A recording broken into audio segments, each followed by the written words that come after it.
Good evening, everyone. Adorable Chief Guest of the day, Sri Karada Veerabasava Mahaswamigalu, Karadamat Bellavi. Guest of Honor, Sri Basuraju Sir, former Member of Lok Sabha, Tumkur. Respected President, Sri Channakeshava Sir, RV Techno School. Honorable Secretary Sir, Sri Rudresh Kumar Sir, RV Techno School. Invited dignitaries, respected parents, my dear children, teaching and non-teaching staff. I take these opportunities to express my heartfelt greetings to all and welcome you all for our Techno Utsav 4. It gives me immense pleasure and pride to present the annual report of our school for the academic year 25-26. Our school stands firm on the vision of providing quality education that nurtures academic excellence, moral values, disciplines, and overall personality development. During this academic year, we have continuously worked towards achievements of this school. 2022ನೇ ವರ್ಷವು ಒಂದು ಮಹತ್ವಪೂರ್ಣ ವರ್ಷವಾಗಿದ್ದು, ಗ್ರಾಮೀಣ ಮಕ್ಕಳಿಗೆ ವಿದ್ಯೆ ನೀಡುವ ದೃಷ್ಟಿಯಿಂದ ಸುಂದರವಾದ ಪ್ರಕೃತಿಯ ಮಡಿಲಲ್ಲಿ ಶಾಲಾ ಕಟ್ಟಡವನ್ನು ನಿರ್ಮಾಣ ಮಾಡಿ ಕೆಲವು ಪೂಜನೀಯರು ಮತ್ತು ಮಹನೀಯರ ಆಶೀರ್ವಾದದಿಂದ ಈ ಸಂಸ್ಥೆಯನ್ನು ಸ್ಥಾಪಿಸಲಾಯಿತು. ನಿನ್ನೆಯ ಅನುಭವಗಳ ಬೆಳಕಲ್ಲಿ ನಾಳಿನ ಒಳಿತನ್ನು ಬಯಸಿ ಹಳೆಯ ವರ್ಷದ ಅನುಭವಗಳನ್ನು ಪಾಠವಾಗಿ ಪಡೆದು 25ನೇ ವರ್ಷವನ್ನು ಹೊಸ ಉತ್ಸಾಹ ಮತ್ತು ಕನಸುಗಳೊಂದಿಗೆ ಸ್ವಾಗತಿಸಿದೆವು. ಇಂದಿನ ಯುಗವು ವಿಜ್ಞಾನ ಮತ್ತು ತಂತ್ರಜ್ಞಾನಗಳ ಯುಗವಾಗಿದೆ. ವಿಜ್ಞಾನವು ಜೀವನವನ್ನು ಸುಲಭಗೊಳಿಸುವ ಜ್ಞಾನವಲ್ಲ, ಬದುಕನ್ನು ಮುನ್ನಡೆಸುವ ಶಕ್ತಿ. ಮಕ್ಕಳಲ್ಲಿ ಪ್ರಶ್ನಿಸುವ ಮನೋಭಾವ, ತರ್ಕಶಕ್ತಿ ಮತ್ತು ಅನ್ವೇಷಣಾ ಚಿಂತನೆಯನ್ನು ಬೆಳೆಸುವ ನಿಟ್ಟಿನಲ್ಲಿ ನಮ್ಮ ಶಾಲೆಯಲ್ಲಿ ಫೆಬ್ರವರಿ 28ರಂದು ವಿಜ್ಞಾನ ಮತ್ತು ವಸ್ತು ಪ್ರದರ್ಶನವನ್ನು ಹಾಗೂ ಮಕ್ಕಳ ಸಂತೆಯನ್ನು ಏರ್ಪಡಿಸಲಾಗಿತ್ತು. ಅಕ್ಷರವೇ ಜ್ಞಾನದ ಮೂಲ ಮತ್ತು ಶಿಕ್ಷಣದ ಮೊದಲ ಹಂತ. ಒಂದು ಅಕ್ಷರದಿಂದಲೇ ಅರಿವಿನ ಬೆಳಕು ಎಂಬ ಮಾತಿನಂತೆ 2024-25ನೇ ಶೈಕ್ಷಣಿಕ ವರ್ಷವನ್ನು ಬಹಳ ಯಶಸ್ವಿಯಾಗಿ ಪೂರೈಸಿ ನವ ವಸಂತಕ್ಕೆ ಹಸಿರುಟ್ಟ ಧರಣಿಯಂತೆ ಹೊಸ ಹುರುಪು ಮತ್ತು ಹುಮ್ಮಸ್ಸಿನೊಂದಿಗೆ 25-26ನೇ ಶೈಕ್ಷಣಿಕ ವರ್ಷವನ್ನು ಮೇ 19, 2025ರಂದು ಪ್ರಾರಂಭಿಸಲಾಯಿತು. ಈ ಸುದಿನದಂದು ಮಕ್ಕಳಿಗೆ ಪುಷ್ಪವೃಷ್ಟಿ ಮಾಡುವ ಮೂಲಕ ಅವರನ್ನು ಶಾಲೆಗೆ ಬರಮಾಡಿಕೊಳ್ಳಲಾಯಿತು. ನಮ್ಮ ಮಕ್ಕಳೂ ಸಹ ಬಹಳ ಉತ್ಸುಕತೆಯಿಂದ ಶಾಲೆಗೆ ಬಂದಿರುತ್ತಾರೆ. ಪರಿಸರವೇ ಮಾನವ ಜೀವನದ ಆಧಾರ. ಸ್ವಚ್ಛ ಮತ್ತು ಆರೋಗ್ಯಕರ ಪರಿಸರದಿಂದಲೇ ಆರೋಗ್ಯವಂತ ಸಮಾಜದ ನಿರ್ಮಾಣ ಸಾಧ್ಯ ಎಂಬ ಚಿಂತನೆಯಡಿ ಜೂನ್ 5, 2025ರಂದು ಪರಿಸರ ದಿನವನ್ನು ಆಚರಿಸುವುದರ ಮೂಲಕ ಮಕ್ಕಳಲ್ಲಿ ಪರಿಸರ ಜಾಗೃತಿಯನ್ನು ಮೂಡಿಸುವ ಉದ್ದೇಶದಿಂದ ವೃಕ್ಷಾರೋಪಣ ಕಾರ್ಯಕ್ರಮವನ್ನು ಆಚರಿಸಲಾಯಿತು. ಯೋಗವು ದೇಹ, ಮನಸ್ಸು ಮತ್ತು ಆತ್ಮಗಳ ಸಮತೋಲನವನ್ನು ಸಾಧಿಸುವ ಅತ್ಯುತ್ತಮ ಜೀವನ ಶೈಲಿ. ನಮ್ಮ ಶಾಲೆಯಲ್ಲಿ ವಿದ್ಯಾರ್ಥಿಗಳ ದೈಹಿಕ ಹಾಗೂ ಮಾನಸಿಕ ಆರೋಗ್ಯ ಕಾಪಾಡುವ ದೃಷ್ಟಿಯಿಂದ ಜೂನ್ 21, 2025ರಂದು ಅಂತಾರಾಷ್ಟ್ರೀಯ ಯೋಗ ದಿನವನ್ನು ಆಚರಿಸಲಾಯಿತು. ಜ್ಞಾನವೇ ಜೀವನದ ಬೆಳಕು, ಜ್ಞಾನವಿಲ್ಲದ ಶಕ್ತಿ ಅಂಧ. ಜ್ಞಾನವಿದ್ದರೆ ಜೀವನ ಶಕ್ತಿ ಸಾರ್ಥಕ ಎಂಬಂತೆ ವಿದ್ಯಾರ್ಥಿಗಳ ಕಲಿಕೆಯ ಮೌಲ್ಯಮಾಪನ ಮಾಡಲು ಜುಲೈ 7ರಿಂದ ಜುಲೈ 9ರವರೆಗೆ ಮೊದಲ ರೂಪಣಾತ್ಮಕ ಪರೀಕ್ಷೆಯನ್ನು ನಡೆಸಲಾಯಿತು ಮತ್ತು ಮಕ್ಕಳ ಕಲಿಕಾಭಿವೃದ್ಧಿಯ ಬಗ್ಗೆ ಚರ್ಚಿಸಲು ಮೊದಲ ಪೋಷಕರು ಮತ್ತು ಶಿಕ್ಷಕರ ಸಭೆಯನ್ನು ಕರೆದು ವಿದ್ಯಾರ್ಥಿಗಳ ಕಲಿಕೆಯ ಏಳಿಗೆಯ ಬಗ್ಗೆ, ಮುಂದಿನ ರೂಪುರೇಷೆಗಳ ಬಗ್ಗೆ ಚರ್ಚಿಸಲಾಯಿತು. ಬಣ್ಣಗಳು ಮಕ್ಕಳ ಕಲ್ಪನೆಗೆ ರೆಕ್ಕೆಗಳನ್ನು ಕೊಡುತ್ತವೆ. ಬಣ್ಣಗಳ ಮೂಲಕ ಕಲಿಕೆ ಇನ್ನಷ್ಟು ಆನಂದಕರವಾಗುತ್ತದೆ ಎಂಬ ನಿಟ್ಟಿನಲ್ಲಿ ನಮ್ಮ ಶಾಲೆಯಲ್ಲಿ ಜುಲೈ 11ರಂದು ಪಿಂಕ್ ಡೇಯನ್ನು ಆಚರಿಸಲಾಯಿತು. ಸ್ವತಂತ್ರವೆಂದರೆ ಅದು ಬಿಡುಗಡೆಯಲ್ಲ, ಪ್ರೀತಿ ಸ್ನೇಹಗಳ ಸಂಕೋಲೆ ಎಂಬ ಉಕ್ತಿಯೊಂದಿಗೆ ಆಗಸ್ಟ್ 15ರಂದು ನಮ್ಮ ಶಾಲೆಯಲ್ಲಿ 79ನೇ ಸ್ವಾತಂತ್ರ್ಯ ದಿನಾಚರಣೆಯನ್ನು ಬಹಳ ಅದ್ಧೂರಿಯಾಗಿ ನೆರವೇರಿಸಲಾಯಿತು.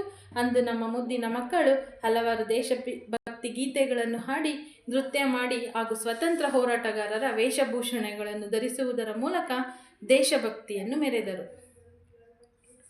ಆಗಸ್ಟ್ 12, 2025ರಂದು ಸೋದರತ್ವದ ಸಂಕೇತವಾದ ರಕ್ಷಾಬಂಧನವನ್ನು ಆಚರಿಸಲಾಯಿತು. ಮಕ್ಕಳು ತಮ್ಮ ಸಹಪಾಠಿಗಳಿಗೆ ರಕ್ಷಾಬಂಧನವನ್ನು ಕಟ್ಟುವುದರ ಮೂಲಕ ಸೋದರತ್ವದ ಮಹತ್ವವನ್ನು ಅರಿತರು. ಗೋವರ್ಧನಗಿರಿಯನ್ನು ತನ್ನ ಕಿರುಬೆರಳಲ್ಲಿ ಎತ್ತಿ ಹಿಡಿದ ಮಹಾಶೂರ, ಬಾಲ್ಯದಲ್ಲೇ ತನ್ನ ಪರಾಕ್ರಮ ತೋರಿ ಗೋಪಿಕೆಯರನ್ನು ಕಾಡಿದ ಪೋರ, ಕೊಳಲನೂದಿ ಜಗವ ಕುಣಿಸಿದ ಬಾಲಲೋಲ ಶ್ರೀಕೃಷ್ಣನ ಜನ್ಮದಿನವನ್ನು ಆಗಸ್ಟ್ 16, 2025ರಂದು ನಮ್ಮ ಶಾಲೆಯಲ್ಲಿ ಆಚರಿಸಲಾಯಿತು. ಅಂದು ನಮ್ಮ ಮಕ್ಕಳು ಕೃಷ್ಣ ಮತ್ತು ರಾಧೆಯರ ವೇಷಭೂಷಣಗಳೊಂದಿಗೆ ಆಗಮಿಸಿ ನಮ್ಮ ಶಾಲೆಯನ್ನು ಪುಟ್ಟ ಬೃಂದಾವನವನ್ನಾಗಿ ಮಾಡಿದರು. ಗುರು ಎಂದರೆ ವ್ಯಕ್ತಿಯಲ್ಲ, ಒಂದು ಶಕ್ತಿ. ಅಜ್ಞಾನದ ಕತ್ತಲೆಯ ಕಳೆದು ಸುಜ್ಞಾನದೆಡೆಗೆ ಕರೆದುಕೊಂಡು ಹೋಗುವ ಶಬ್ದವೇ ಗುರು. ಕಾಣದ ದೇವರಿಗೇಕೆ ಕೈ ಮುಗಿಯಲಿ, ಸಕಲ ದೇವರು ಗುರುವಿನೊಳಗೆ ಇರುವರು ಎಂಬಂತೆ ಸೆಪ್ಟೆಂಬರ್ 5ರಂದು ನಮ್ಮ ಶಾಲೆಯಲ್ಲಿ ಡಾಕ್ಟರ್ ಎಸ್ ರಾಧಾಕೃಷ್ಣನವರ ಜನ್ಮದಿನದ ಸಲುವಾಗಿ ಶಿಕ್ಷಕರ ದಿನವನ್ನು ಆಚರಿಸಲಾಯಿತು. ಪಾಠ ವಿದ್ಯಾರ್ಥಿಗಳ ಜೀವನಕ್ಕೆ ಹೇಗೆ ಮುಖ್ಯವೋ ಹಾಗೆ ಆಟವೂ ಕೂಡ ವಿದ್ಯಾರ್ಥಿಗಳ ಜೀವನಕ್ಕೆ ಅಷ್ಟೇ ಮುಖ್ಯ. ಕ್ರೀಡೆ ದೇಹಕ್ಕೆ ಶಕ್ತಿ, ಮನಸ್ಸಿಗೆ ಶಿಸ್ತು. ಕ್ರೀಡೆಯು ಸೋಲನ್ನು ಸ್ವೀಕರಿಸುವ ಧೈರ್ಯ ಕಲಿಸುತ್ತದೆ. ಆಟವೇ ಜೀವನದ ಮೊದಲ ಪಾಠ ಎಂಬ ನಿಟ್ಟಿನಲ್ಲಿ ನಮ್ಮ ಶಾಲೆಯ ಮಕ್ಕಳು ಸೆಪ್ಟೆಂಬರ್ 10ರಂದು ಕ್ಲಸ್ಟರ್ ಹಂತದ ಕ್ರೀಡಾಕೂಟದಲ್ಲಿ ಭಾಗವಹಿಸಿ ಕೆಲವು ಆಟಗಳಲ್ಲಿ ವಿಜೇತರಾಗಿ ತಾಲೂಕು ಹಂತಕ್ಕೆ ಹೋಗುವ ಮೂಲಕ ಶಾಲೆಗೆ ಕೀರ್ತಿ ತಂದಿರುತ್ತಾರೆ. ಆಕಾಶಕಾಯಗಳ ಬಗ್ಗೆ ಪುಸ್ತಕದಲ್ಲಿ ಓದಿ ತಿಳಿಯುತ್ತಿದ್ದ ನಮ್ಮ ಮಕ್ಕಳಿಗೆ ಸೆಪ್ಟೆಂಬರ್ 12ರಂದು ಡಿಜಿಟಲ್ ತಂತ್ರಜ್ಞಾನದ ಮೂಲಕ ಆಕಾಶಕಾಯಗಳನ್ನು ತುಂಬ ಹತ್ತಿರದಿಂದ ತೋರಿಸಲಾಯಿತು. ಇದನ್ನು ನೋಡಿ ತುಂಬ ಆನಂದಿಸಿದರು. ವಿಶ್ವಕ್ಕೆ ಅಹಿಂಸೆಯ ಮಹತ್ವವನ್ನು ಸಾರಿದ ಗಾಂಧೀಜಿ ಮತ್ತು ಜೈ ಜವಾನ್ ಜೈ ಕಿಸಾನ್ ಎಂಬ ಘೋಷಣೆಯ ಮೂಲಕ ನಮ್ಮ ದೇಶದ 2 ಆತ್ಮಗಳಾದ ರೈತರು ಮತ್ತು ಸೈನಿಕರ ಮಹತ್ವವನ್ನು ಸಾರಿದ ಲಾಲ್ ಬಹದ್ದೂರ್ ಶಾಸ್ತ್ರಿಯವರ ಜನ್ಮದಿನವನ್ನು ಅಕ್ಟೋಬರ್ 2ರಂದು ಆಚರಿಸಲಾಯಿತು.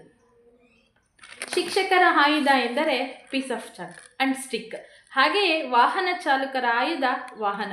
ಈ 2 ಆಯುಧಗಳು ಶಾಲೆಯಲ್ಲಿ ಬಹುಮುಖ್ಯ ಪಾತ್ರ ವಹಿಸುತ್ತವೆ. ಮಕ್ಕಳನ್ನು ಸರಿಯಾದ ಮಾರ್ಗದಲ್ಲಿ ಗುರಿ ತಲುಪಲು ಸಹಾಯ ಮಾಡುತ್ತವೆ. ಈ ನಿಟ್ಟಿನಲ್ಲಿ ನಮ್ಮ ಶಾಲೆಯಲ್ಲಿ ಅಕ್ಟೋಬರ್ 5ರಂದು ಆಯುಧ ಪೂಜೆಯನ್ನು ಮಾಡಲಾಯಿತು. ದೀಪದ ಬೆಳಕು ಅಂಧಕಾರವನ್ನು ತೊಲಗಿಸಿ ಜಗತ್ತನ್ನು ಬೆಳಗುತ್ತದೆ ಎಂಬ ನಿಟ್ಟಿನಲ್ಲಿ ನಮ್ಮ ಶಾಲೆಯಲ್ಲಿ ಅಕ್ಟೋಬರ್ 27ರಂದು ದೀಪಾವಳಿ ಹಬ್ಬವನ್ನು ಆಚರಿಸಲಾಯಿತು. ಅಂದು ನಮ್ಮ ಶಾಲೆಯ ಪುಟಾಣಿ ಹಣತೆಗಳು ಕೆಂಪು ಬಣ್ಣದ ವಸ್ತ್ರಗಳಿಂದ ಮಿನುಗುತ್ತಿದ್ದವು. ಕನ್ನಡಕ್ಕಾಗಿ ಕೈ ಎತ್ತು, ನಿನ್ನ ಕೈ ಕಲ್ಪವೃಕ್ಷವಾಗುತ್ತದೆ, ಕಿರು ಬೆರಳೆತ್ತಿದರೆ ಗೋವರ್ಧನಗಿರಿಯಾಗುತ್ತದೆ ಎಂದು ಹೇಳಿದ ಕನ್ನಡದ ಹೆಮ್ಮೆಯ ಕವಿ ಕುವೆಂಪುರವರನ್ನು ನೆನೆಸುತ್ತಾ ನಮ್ಮ ಶಾಲೆಯಲ್ಲಿ ನವೆಂಬರ್ 1ರಂದು ಕನ್ನಡ ರಾಜ್ಯೋತ್ಸವವನ್ನು ಆಚರಿಸಲಾಯಿತು. ದೇಶ ಸುತ್ತಿ ನೋಡಿ, ಕೋಶ ಓದಿ ನೋಡು ಎಂಬಂತೆ ನಮ್ಮ ಮಕ್ಕಳ ಕಲಿಕೆಯನ್ನು ಇಮ್ಮಡಿಗೊಳಿಸುವ ಉದ್ದೇಶದಿಂದ ನಮ್ಮ ಮಕ್ಕಳನ್ನು ನವೆಂಬರ್ 8ರಂದು ಐತಿಹಾಸಿಕ ನಗರಿಯಾದಂತಹ ಚಿತ್ರದುರ್ಗಕ್ಕೆ ಶೈಕ್ಷಣಿಕ ಪ್ರವಾಸಕ್ಕೆ ಕರೆದುಕೊಂಡು ಹೋಗಿದ್ದೆವು. ಇದರ ಮೂಲಕ ನಮ್ಮ ಕರ್ನಾಟಕದ ಇತಿಹಾಸವನ್ನು ಬಹಳ ಉತ್ಸುಕತೆಯಿಂದ ತಿಳಿದರು. ಶಾಲೆ ಎಂಬ ದೇವಾಲಯದಲ್ಲಿ ಮಕ್ಕಳೇ ದೇವರೆಂಬಂತೆ ನವೆಂಬರ್ 14ರಂದು ನಮ್ಮ ಶಾಲೆಯಲ್ಲಿ ಮಕ್ಕಳ ದಿನಾಚರಣೆಯನ್ನು ಆಚರಿಸಲಾಯಿತು. ನವೆಂಬರ್ 26ರಂದು ಕ್ಲಸ್ಟರ್ ಮಟ್ಟದಲ್ಲಿ ನಡೆದ ಪ್ರತಿಭಾ ಕಾರಂಜಿಯಲ್ಲಿ ನಮ್ಮ ಮಕ್ಕಳು ಭಾಗವಹಿಸಿ ಅವರ ಪ್ರತಿಭೆಯನ್ನು ಪ್ರದರ್ಶಿಸಿ ಪ್ರಶಸ್ತಿಗಳನ್ನು ಪಡೆಯುವುದರ ಮೂಲಕ ನಮ್ಮ ಶಾಲೆಗೆ ಕೀರ್ತಿ ತಂದಿರುತ್ತಾರೆ. ವಿಷಯ ಜ್ಞಾನ ಮಕ್ಕಳಿಗೆ ಎಷ್ಟು ಮುಖ್ಯವೋ ಸಾಮಾನ್ಯ ಜ್ಞಾನ ಮಕ್ಕಳ ಭವಿಷ್ಯಕ್ಕೆ ಅಷ್ಟೇ ಅವಶ್ಯಕ. ಈ ನಿಟ್ಟಿನಲ್ಲಿ ಕೇಂದ್ರ ಮಾನವ ಸಂಪನ್ಮೂಲ ಇಲಾಖೆಯವರು ಆಯೋಜಿಸಿದ್ದ GK ಪರೀಕ್ಷೆಯನ್ನು ಡಿಸೆಂಬರ್ 12ರಂದು ನಡೆಸಲಾಯಿತು. ಮಕ್ಕಳು ಬಹಳ ಆಸಕ್ತಿಯಿಂದ ಪರೀಕ್ಷೆ ಬರೆದಿರುತ್ತಾರೆ.